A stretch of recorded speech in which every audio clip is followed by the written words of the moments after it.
কোরআনে বর্ণিত একজন নবীর একটি দোয়া।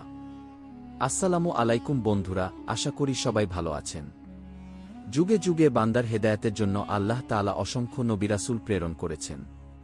নবীরা আল্লাহর বান্দাদের দেখিয়েছেন সরল ও সঠিক পথ। নবীরাও আল্লাহর দরবারে বিভিন্ন সময়ে বিভিন্ন দোয়া করেছেন। এ দোয়াগুলোর মাধ্যমে আল্লাহর কাছে চাইলে আল্লাহ কবুল করবেন। মহান আল্লাহ রাব্বুল আলামিন বলেন, আমি ততক্ষণ কোনো জাতিকে শাস্তি দেই না যতক্ষণ পর্যন্ত সেই জাতির কাছে কোনো নবী রাসূল প্রেরণ না করি। কোরআনে বর্ণিত একজন নবীর একটি দোয়া। বন্ধুরা, ভিডিওটি শুরু করার আগে একটা ছোট অনুরোধ, প্রাণবায়ু চ্যানেলটিতে আপনারা নতুন হয়ে থাকলে চ্যানেলটিকে সাবস্ক্রাইব করবেন এবং ভিডিওটিতে একটি লাইক দিবেন। পৃথিবীর সূচনাকাল থেকেই আল্লাহ তাআলা বান্দাদের পরীক্ষার মধ্য দিয়ে নিয়েছেন। নবী রাসূলদের ও এর মধ্য দিয়ে যেতে হয়েছে। আল্লাহর নবী হযরত আদম আলাইহিস সালাম থেকে শুরু করে সব নবীদেরই আল্লাহ বিভিন্নভাবে পরীক্ষা করেছেন। তারা আল্লাহর কাছে সাহায্য প্রার্থনা করেছেন।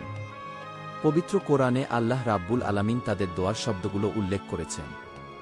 হযরত আদম আলাইহিস সালামের দোয়া। হযরত আদম আলাইহিস সালাম মানব জাতির আদি পিতা এবং উনার স্ত্রী হলেন মা হাওয়া। হযরত আদম আলাইহিস সালামকে আল্লাহ তাআলা জান্নাতে পরীক্ষা করেছেন। তাকে সেই পাপিষ্ঠ শয়তান ধোঁকায় ফেলে দেয় এবং উনাকে জান্নাত থেকে বিতাড়িত করা হয়। এরপর আল্লাহ তাআলার কাছে তিনি দোয়া করেন। আল্লাহ তার দোয়া কবুল করলেন।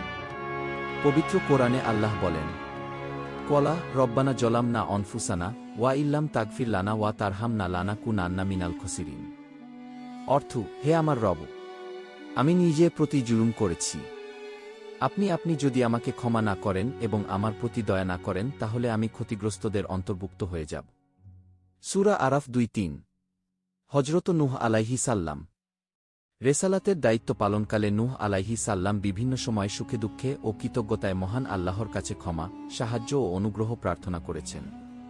তার এসব প্রার্থনা আল্লাহর কাছে খুবই প্রিয় ও পছন্দনীয় হয়। তাই আল্লাহ তাআলা কোরআনুল কারিমে উম্মতে মুহাম্মাদির জন্য সেসব সুন্দর ও উত্তম প্রার্থনার বাক্যগুলো তুলে ধরেছেন। রব্বানাগফিরলি ওয়ালি ওয়ালিদাইয়া ওয়ালিল মুমিনিনা ইয়াউমা ইয়াকুমুল হিসাব। অর্থ, হে আমার রব, আমাকে, আমার পিতামাতাকে, যে আমার ঘরে ঈমানদার হয়ে প্রবেশ করবে তাকে এবং মুমিন নারী পুরুষকে ক্ষমা করুন এবং ধ্বংস ছাড়া আপনি জালিমদের আর কিছুই বাড়িয়ে দেবেন না। সূরা নূহ 2:8। হযরত হুদ আলাইহিস সালাম। হুদ আলাইহিস সালাম এর দোয়ার অনুবাদ হল, আমি নির্ভর করি আমার ও তোমাদের প্রতিপালক আল্লাহর উপর। এমন কোনো জীবজন্তু নেই যে তার পূর্ণ আয়ত্তাধীন নয়। আমার প্রতিপালক সরল পথে আছেন। সূরা হুদ 5:6। হযরত ইব্রাহিম আলাইহিস সালাম। হযরত ইব্রাহিম আলাইহিস সালাম এর দোয়ার উচ্চারণ, রব্বানা তাকবাল মিন্না ইন্নাকা আনতাস সামিউল আলিম। হে আমাদের প্রভু, আমাদের মোনাজাত কবুল কর, নিশ্চয়ই তুমি শ্রবণকারী, সর্বজ্ঞ। উচ্চারণ, রাব্বানা ওয়াজালুনা মুসলিমাইনা লাকা ওয়া মিন যুররিয়াতিনা উম্মাতান মুসলিমাতাল লাকা ওয়া আরিনা মানাসিকানা ওয়া তুব আলাইনা ইন্নাকা আনতাত তাওয়াবুর রাহিম। অর্থ, হে আমাদের পালনকারী, আমাদের উভয়কে তোমার আজ্ঞাবহ করো এবং আমাদের বংশধর থেকেও একটি অনুগত দল সৃষ্টি করো। আমাদের হজের রীতিনীতি বলে দাও এবং আমাদের ক্ষমা করো। নিশ্চয় তুমি তওবা কবুলকারী, দয়ালু। সূরা বাকারা 127, 128। হযরত লূত আলাইহিস সালাম। এবং দোয়া হল, হে আমার প্রতিপালক, আপনি আমাকে এবং আমার পরিবারকে এরা যা করে তা থেকে নিস্তার দিন। সূরা শুআরা 169। হযরত শুআইব আলাইহিস সালাম।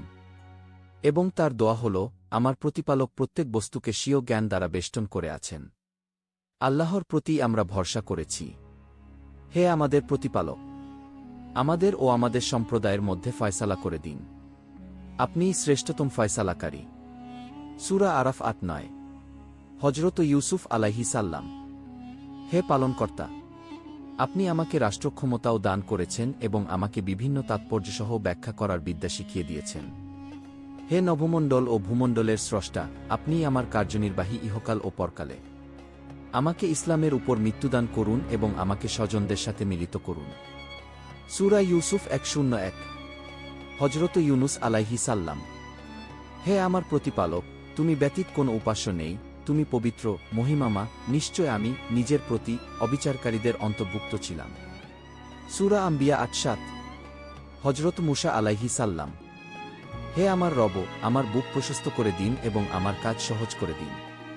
আর আমার জিহ্বার জড়তা দূর করে দিন, যাতে তারা আমার কথা বুঝতে পারে। সূরা তহা 2:5-2:7। হজরত সুলাইমান আলাইহিস সাল্লাম। হে আমার রব, তুমি আমার প্রতি ও আমার পিতামাতার প্রতি যে অনুগ্রহ করেছ তার জন্য আমাকে তোমার শুকরিয়া আদায় করার তৌফিক দাও। আর আমি যাতে এমন সৎকাজ করতে পারি যা তুমি পছন্দ করো। আর তোমার অনুগ্রহে তুমি আমাকে তোমার সৎকর্মপরায়ণ বান্দাদের অন্তর্ভুক্ত করো। সূরা নামল 1:9।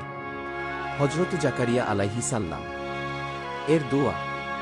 হে আমার রব, আমাকে আপনার পক্ষ থেকে উত্তম সন্তান দান করুন। নিশ্চয় আপনি প্রার্থনা শ্রবণকারী। সূরা আলে ইমরান 3:8। তো বন্ধুরা, ভিডিওটি শেষ পর্যন্ত দেখার জন্য অশেষ ধন্যবাদ।